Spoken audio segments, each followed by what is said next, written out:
দেখবে যে মানুষটা হয়তো যোগ্য নয়, কিন্তু কোনো একটা কারণে তার কাছে হঠাৎ অনেক টাকা চলে এসছে। সে তখন বুঝে উঠতে পারে না সেই টাকা নিয়ে সে কী করবে। তার স্বভাবের অনেকটাই পরিবর্তন হয়ে যায়। সে নিজেকে বশ ভাবতে শুরু করে। আর এটাই কিন্তু তার পতনের সবচেয়ে একটা বড় কারণ। এমন একটা সুন্দর গল্প শোনাবো তোমাদেরকে আজ।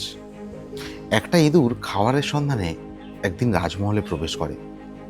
রাজমহলে প্রবেশ করে সে খাবার না পেয়ে সে ভুলবশত একটা হীরের টুকরোকে খেয়ে ফেলে।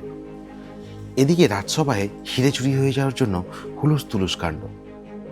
রাজা এবারে ওঝাকে ডেকে পাঠায়। ডেকে তাকে জানতে চায় যে হিরেটা কে চুরি করেছে। ওঝা ছানবিন করে ওঝা রাজামশাইকে বলে এই হিরেটা একটা ইঁদুর চুরি করে নিয়েছে।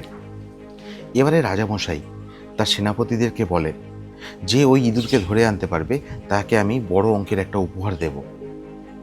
একথা শুনে একজন সেনাপতি বেরিয়ে পড়ে সেই ইঁদুরকে ধরতে, এবং সেই ইঁদুরকে ধরে তার পেট থেকে হীরের টুকরোটা বের করে রাজার কাছে নিয়ে আসে। রাজামশাই তো অবাক। রাজামশাই এবার প্রহরীকে জিজ্ঞাসা করলো, আচ্ছা, এত ইঁদুর ছিল, তার মধ্যে তুমি ওই ইঁদুরটাকে কি করে ধরলে যে আমার হিরে খেয়েছে? তখন প্রহরী বলল, রাজামশাই, আমি যখন ইঁদুরের গুহাতে প্রবেশ করি তখন আমি খেয়াল করি সমস্ত ইঁদুর চারিদিকে দৌড়াদৌড়ি করছে, কিন্তু এদের মধ্যে একজন ইঁদুর নিজেকে বশ ভেবে একটা উঁচু জায়গাতে বসে রয়েছে। আমি তৎক্ষণাৎ ভেবে নিয়েছি যে ওই ইঁদুরটাই আপনার হিরে চুরি করেছে। সেই কারণে ওর অ্যাটিচিউডের অনেকটা পরিবর্তন হয়েছে, নিজেকে বশ ভাবতে শুরু করেছে, এবং আমি ওকে মারলাম এবং ওর পেট থেকেই আমি হিরেটা বের করলাম।